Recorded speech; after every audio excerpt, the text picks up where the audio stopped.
Hi, welcome to the Mohua Show. My name is Mohua Chinappa and I am an author, entrepreneur, and ex-housewife. This podcast is about everything from business to technology to arts to lifestyle, but done and spoken ईमानदारी से.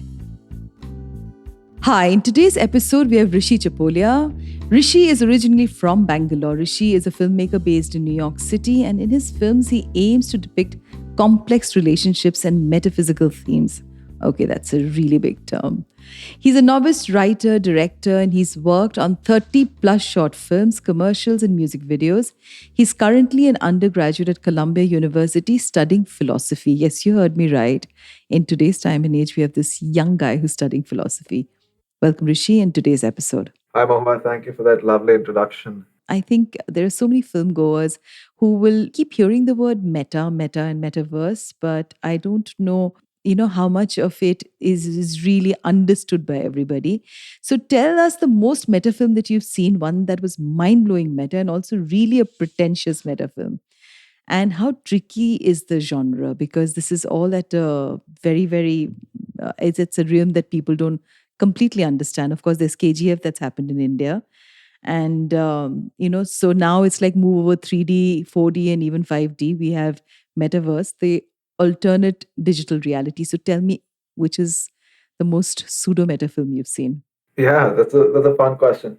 I think there's this movie which came out recently called Everything Everywhere All at Once, and it's about this Asian American mother. She runs a laundromat, and the IRS is like kind of investigating her company, and so she has to. At the same time, she's kind of estranged from her daughter, and so she's trying to fix all these problems. But then she has to interact with her counterparts across different multiverses. So there's like different ways her life could have gone if she had just made different decisions. So there are all these different versions of herself that exist, right? So it's like in one universe she's an actress, in one she's she's a chef, etc. So she has to like kind of collaborate with them to defeat the IRS and save the relationship with her daughter. So I would say, I mean, that's a pretty crazy movie. It just came out, so if people have access to the film, it should be in theaters. They should definitely watch it. I think that when I say metaphysical themes, I think it's more to do with more than the subject matter of the film itself. I think it's the way the story is told. I think what I'm really interested in is more on top of plot. I want to build a world, right? So I think the two things that are very important to me in a film is character. I think character is the most important thing. Before theme, before setting, before story, before anything, it's character. And the second most important thing is the world. Having a very, very tight, very insular world with its own, with its very particular specifics and its own rules and everything. It doesn't have to be science fiction. It doesn't have to be fantasy. It can be very real, but it has to be its self-contained world. And so that's what I think I mean when I say metaphysical themes and complex relationships. It captures those two things. It's complex relationships between these real human characters while depicting the story against a very particular backdrop, and using that the world should be as much a part of the story as these people are. So, the films in the metaverse world is like very self aware and self referential, often featuring direct instances where characters break the fourth wall. So, your film, First Facade, is meta. Okay, what went behind the choice? What was the choice? Yeah, absolutely. I think I was interested in having a bit of fun. I just wanted to have some fun, and I thought that that would kind of at that time. So I was deliberating. Do I want to really do film with my life? Do I should I go into consulting, or so that's like a decision I'd be making at the time. And um, I it's because film, the process of filmmaking had been on my mind so much.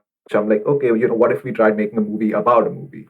And then, that can get a bit hackneyed. It can be a bit, like, okay, it's the same old thing. It's like this, young guy who's trying to make some like a Chris Nolan movie about a movie within a movie, and it's like the inception of movies. And so I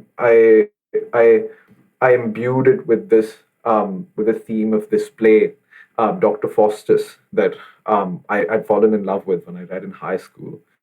And so I kind of combined these two elements, um, and yeah, and I think another element of the film being about a film was kind of blurring the boundary between what's real and what's happening within the film. So for example, the protagonist, right? Nick, what the things he's saying, the things he's feeling. What I wanted to keep it like a guessing game for the audience. You know, is he role playing his character? Is he method acting right now, or is that how he genuinely feels? So that's I think that just having some fun. I thought it would be interesting. The film you said is about ambition unchecked. Okay, films are in some way or any sort of literature or people. It's always an expression of yourself. So, were you ever overambitious? And if you were, when did you realize that you've crossed the line? And did you ever have a fallout with all of that? Yeah, that's a good question.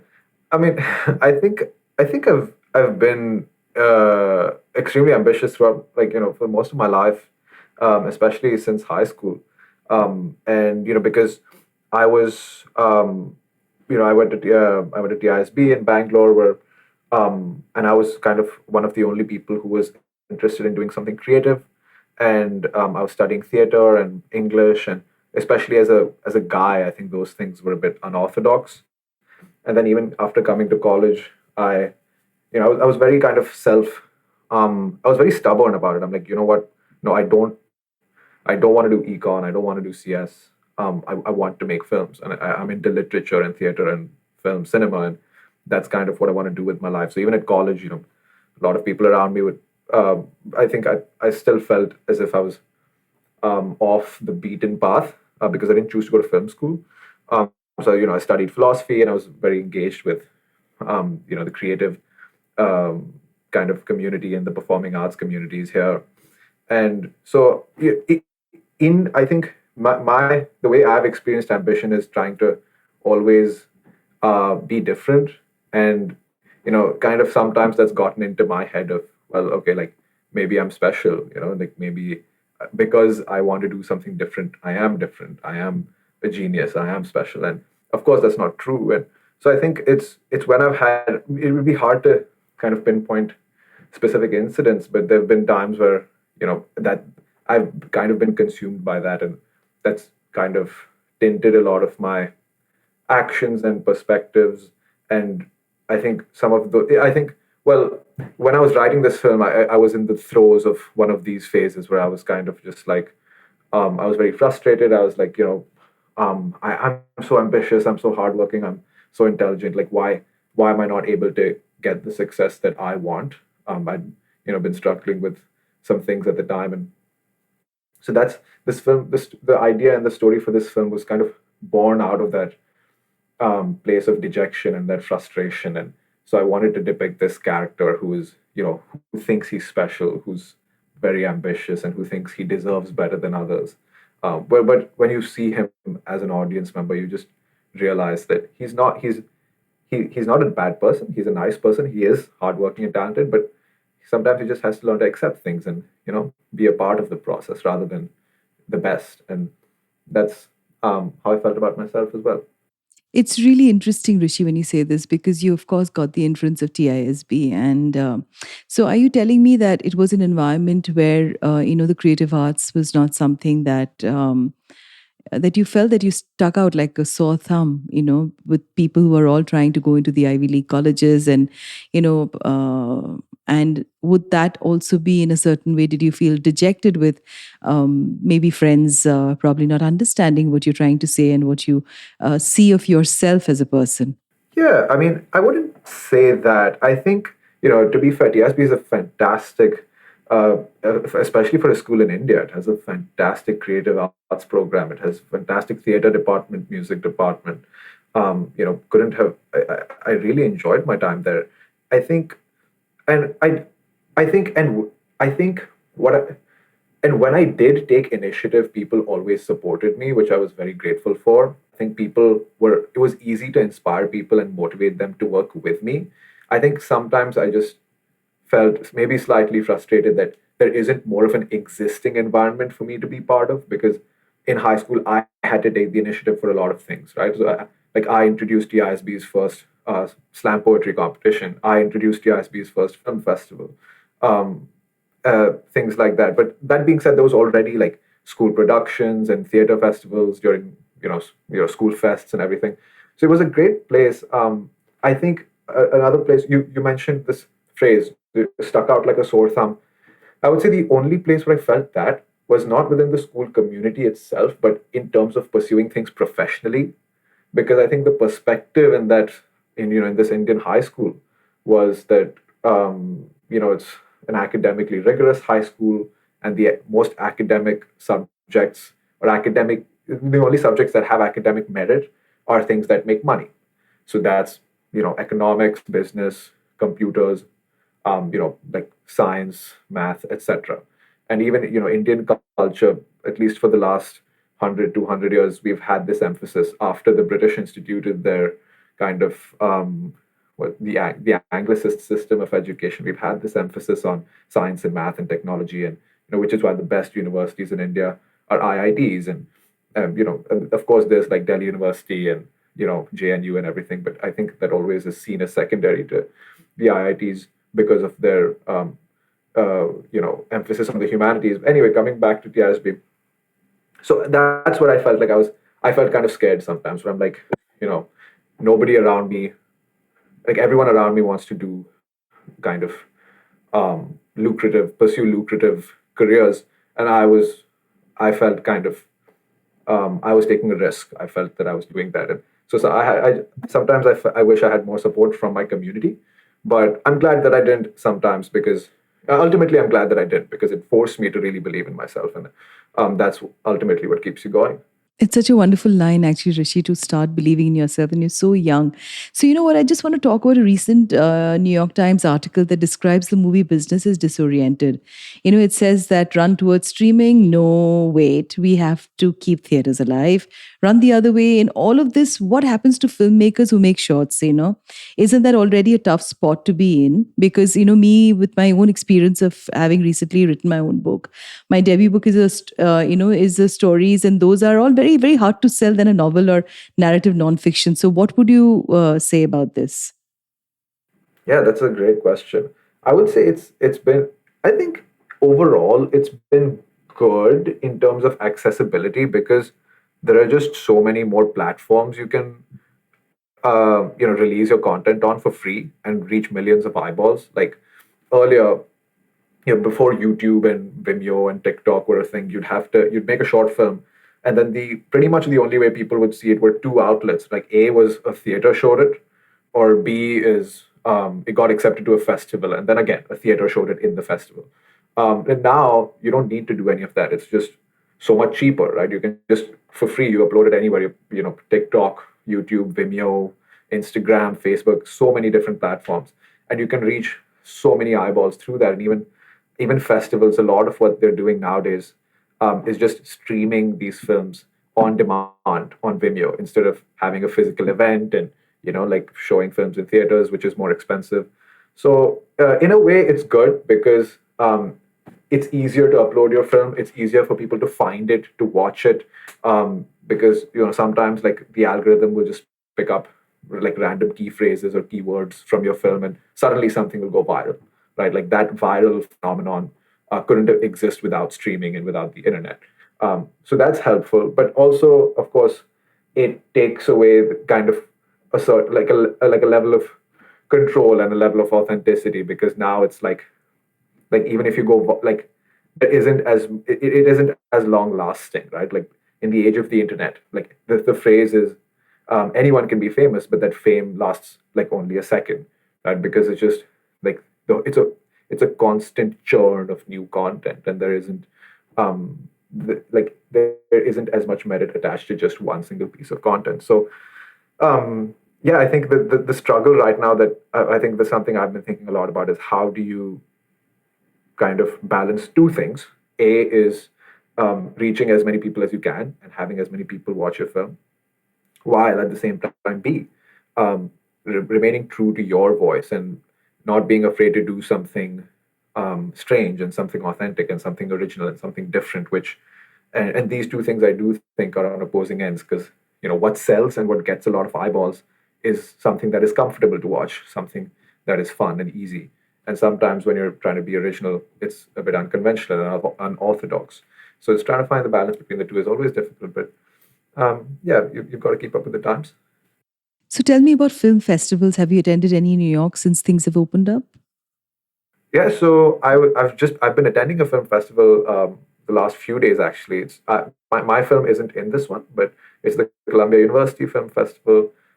It's for all the MFA students, so the master's students in films. They're premiering their thesis films here, and so that's on the the theater, which is the film department has a theater, and you go there every night. I go, it was like 3.5 hours, just sit and like watch so many different short films, and that's just fantastic. And my film, Faust's Facade, has been accepted to a couple of festivals. They none of them in New York, so I haven't been able to attend them because semester, been busy with classes. But yeah, there's one in Virginia in the next week, I think. But I'll be traveling, so I'll be able to go. But that's all. That's in a theater, and that's a bit more conventional. But I think New York is a great place to be. For the film scene, I think that's a beautiful thing about film is it's very. I think in contemporary culture, we have a huge tendency to just idealize the writer and the director, and we're like, oh, the director, like he made this film, or like Sanjay Leela Bhansali made this film. He's a genius, he's a poet. I think what working in film and being immersed in a film community has made me realize is how deeply collaborative making films is. And so, for a film culture to flourish anywhere, you need to have, film festivals and film meetups and places where people can congregate. And so that's what I do. I just go to. I went to the New York Film Festival last year at some point. Just met so many interesting people there, like film critics, film students, professional filmmakers, and that's what it is. It's about being immersed in a community. And even if you don't want to make films, if you're really interested in films, I don't think you can truly understand what film culture is and what filmmaking and how film fits into society unless you go to a film festival and you be a part of that community, because that's what film is. Film is ultimately more than just a medium and more than just something you do for fun. It's a community. Do you find yourself conscious of being cocky, like dropping names, from the movie business, which is so heard of and it's almost synonymous with filmmakers? So tell me a little bit about it. Do I find myself being cocky? Yeah, like dropping names, from the movie business, because most people, when they are in this business, as it's told that, you drop names and the collaboration and the entire, this whole collaborative work that we are all in, it opens doors. It also, do you see yourself doing that? That's a good question. Yeah, I think I I do drop names to kind of. But I would let me say this. Let me start off by saying this. I don't know any like people big enough, or I haven't worked with any celebrities to be able to drop big names and be cocky about it. I think when I'm networking and when I'm trying to find jobs, I like, because the whole business is about relationships. You have to mention people you've worked with. So I'll go up to people and be like, "Hey, I worked with this director. I worked on this director's film." And these are all like like up and coming directors. So, but everyone kind of knows each other because New York City's film scene, especially, is very tight. It's very small, so everyone kind of knows each other, and so that's always helpful. They're like, it's an immediate kind of stamp of approval, right? Like, oh shit, like you worked on his film. Okay, I know he's a good filmmaker. He trusted you, so I'm going to trust you. So here's the job.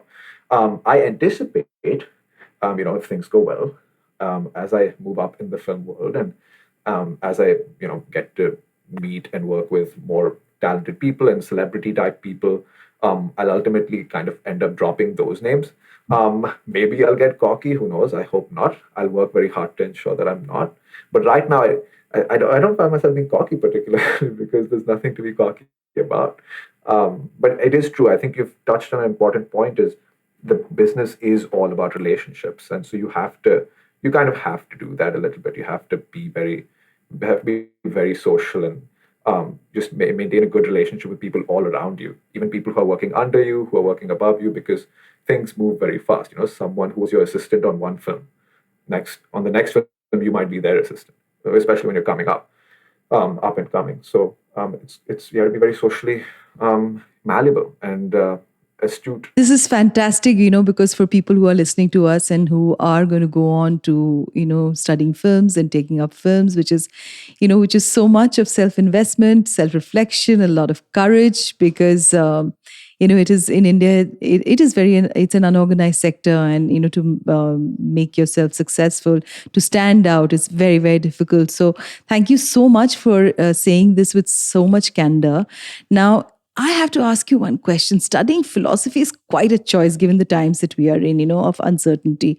What hopes do you have for the future? Please tell me this without quoting any philosopher, please. I decided to study philosophy because I wanted to have something to make films about, and I think that cinema is an important medium to study, and I think film is worth studying. But and you might relate to this as well, as a writer, as an author, um, it's not enough to just master the medium and the style and the technique, but ultimately what you say has to be of some substance, and you have to capture a very unique perspective um, on the world, and something that people can relate to, and something that's true. And that's I think that's what my goal in studying philosophy was. And so, what are my hopes for the future? That's a good question. I'm really not sure. I haven't defined it very. I like to take things as they come. I'd like to be able to write and direct my own films. Um, Hopefully, the kind of films I want to make. Because, of course, as I mentioned earlier, there's always this balancing act between what is commercially viable, what does the audience want to see, what do studios want to produce on one hand, versus what is your authentic voice, what you want to say. And those things, when they align, it's amazing, and oftentimes they conflict. And so it's navigating that. And like in the immediate future, I want to write a couple of more short films, make them produce like a thesis level short film within the next few years, something very professional. And then maybe start working on features, get a manager, get an agent, just see where things go. I think, on top of studying philosophy, Mohua, I think something I really value is experiencing life.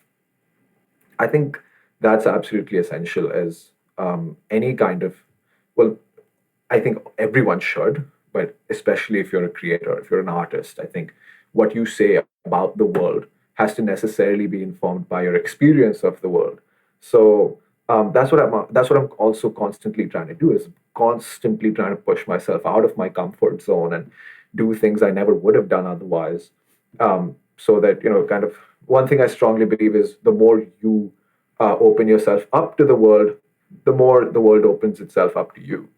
And just maybe it's a bit of a poetic sentiment, but the world is so vast, and there's just so many different worlds within this world. And my goal is to just try and immerse myself as much as I can, and as many of them as possible, and kind of learn something about myself and about the world in that process, so that when I sit down to write, there's something unique and something rich there on the paper. And so that when people watch what I make, it's not only true, but it's unique, and it's something special, and something worth spending 2 hours of your life on. So, do you think you would be questioned more had you studied philosophy in India? You're a young man, and of course, like we spoke in the beginning, that you're expected naturally to take up a subject with a very lucrative career, and by lucrative, I mean monetarily.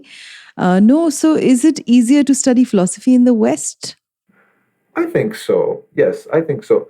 Uh, Especially coming from the background of Bangalore, right, which is very kind of tech oriented and finance oriented. And I think it's easier in the West because of also like the liberal arts institution, like the liberal arts concept in American colleges. Also, I think it's a to like let's be completely honest here. I think I find it easier to study also because I'm at a place like Columbia, which is an Ivy League university. It's a prestigious university. It's very academic. Like, I think the most popular major, even in the US, if you look at the numbers across the US, is business, right? And like business, econ, CS, those are the most popular majors in the West as well. So I think like everyone wants something lucrative. I think in the West, because of the liberal arts concept, especially at prestigious universities, the whole funda is that you can study whatever you want, and if you have a degree from a good university, you'll get hired. So the whole thing they pitch to us here is, oh, you can study English, you can study philosophy, you can study anthropology and classics and ancient Greek and whatever, but you'll still be hired by BCG and McKinsey and et cetera, because well, you've demonstrated like analytical ability by if you get good grades in anything, and B, you have a degree from Columbia. So that's I think the one thing to keep in mind is just the different ways in which higher education operates in these two different cultures in the West, so to speak, and in India. And B is yeah, I mean, I think culturally speaking, I think you're right. Is I think India, every time I've told someone who's not immediate family that I'm studying philosophy, like a relative or a family friend or whatever, I've gotten such amusing reactions. People are like, "Oh, so you want to be like an inspirational speaker?" Or, "Oh, wow, like so you just want to sit and like think all day? Like, what's the point of that?" And I think it's people have very antiquated kind of understandings of what philosophy is, and they don't see it as something worth pursuing in and of itself as a way of thinking, as an analytical way of looking at the world. Same with English and literature, or poetry even. So I think that yeah, I'm very fortunate. I'm very lucky that I've been able to pursue what I want without as many obstacles as I would have had to face if I had stayed in India for college. But um, I think hopefully that should change because there's just been this huge influx or outflow of young people, you know, abroad from India to study, not just for not to attend not only college but also masters, and I think that's opening up a lot of people's perspectives, and so the next generation hopefully should be a lot more open-minded and a lot more progressive in these matters. And so I have high hopes. I think that I don't think hopefully in the next after 40 years in 2060 you don't have to go abroad to a place like Columbia to study philosophy. Already, places like Ashoka have like a fantastic philosophy department. My professors at Columbia talk about Ashoka um, uh, as a great place to study philosophy. So I think India is shifting more towards that, and I'm excited to see how it changes and be a part of that. So tell us if growing up in Bangalore, informed your choices as a student and a creator. That's a good question. So um, I've spent most of my time in Bangalore growing up, but I moved around a lot. So I was born in the U.S. and then moved to India, lived in a variety of different places, near Delhi, Hyderabad, and then moved to Bangalore. Um, and then again, like during my high school years, I went back to the U.S. and then came back, and then graduated high school and then came back. So just grew up moving around a lot. Um, and so I think that's what I would say shaped a lot of my perspectives, not only well as a creator but also as a person, is just kind of forcing myself. I was forced to kind of adapt very quickly, and I consider Bangalore my home because that's where I've spent most of my life. But I always had to like kind of be comfortable meeting new people and kind of uh, become like immersing myself in new places like very quickly, and I think that made me and my family very adaptable. And I think that's what that's a good question. I think I've never quite taken the initiative on my own to connect that to what I want to do as a creator, but I think that lends itself to my maybe what I want to do is immerse myself in these different worlds. And it's kind of like being in a new city or being in a new culture. It's like acquainting yourself with different ways of doing things, because I think that's just something so fascinating. It's like it's like I lived in Bangalore and then I moved to, like, let me give you an example. Like, so when I was 15, my family moved to California, and so I attended a public high school in California for a year, and it's just a completely different way of doing things, right? Like, I've grown up pretty much in India. Suddenly, I'm like the 10th grade. I'm just in California. It was like different, different kinds of people, different school system, different ways of getting around, different ways of doing groceries, of living everything. And it's just, that was hard, of course, adjusting to that. Um, but I think it was just, in retrospect, it was so much fun. Is like kind of, you realize that, wow, like, you know, uh, people live their lives in such different ways, but at the end of the day, everyone wants the same thing, which is to be happy and to have good relationships and find meaning in their work and eat good food and those kinds of things. And so that's what is interesting, is seeing all these different ways that humans and the world likes to do things and operates, and finding what's kind of universal about the human condition in that. And maybe that's what I'd like to do with my films. You're studying really a lot and you've chosen philosophy. Now tell me, do you feel an intellectual burden ever? Wow, that's funny. No, I don't think so. I mean, do I feel an intellectual burden? I think I used to. I Yeah. think I used to. I think, How did you cope with that? how to cope with that? I was very arrogant about it. That's not coping, Rishi. Coping, yeah, I know it's very unhealthy, right? Yes, it is. So was that also one of the reasons that you chose the film, Faust Facade, because it came, from this whole experience of yourself as a person? Maybe. I mean, I don't know. I mean, I think the lines also tend to blur, right? I mean, I don't think that the protagonist of this film is me. It's not a reflection of who I am. And it's not a story of my life either. Like, I've never been in this situation, and this character is very different from who I am. Um, and I would say that I've taken qualities of all the different kinds of people I know, and like each character is inspired inevitably by the people you know. So it's, like Nicole and the film, who's the female, like the film director. So she's inspired by so many people I know. The protagonist is inspired. Colin is inspired by so many people I know.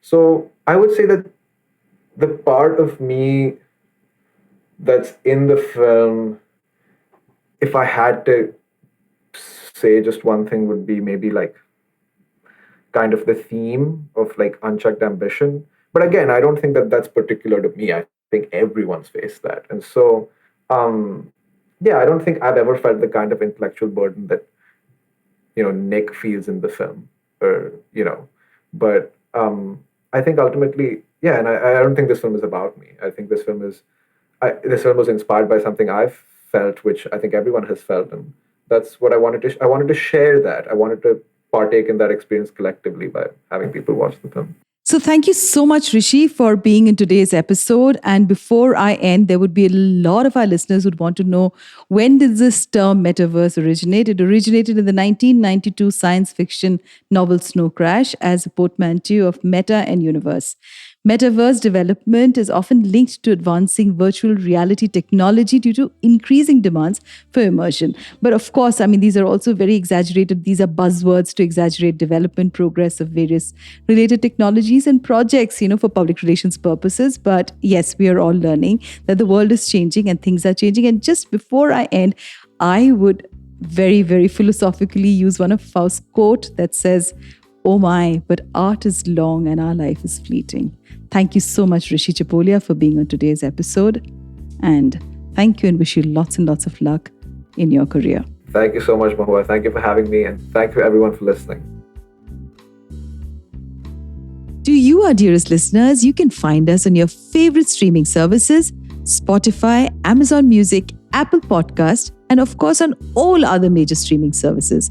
With loads of love, we are The Mohua Show, where we talk ईमानदारी से.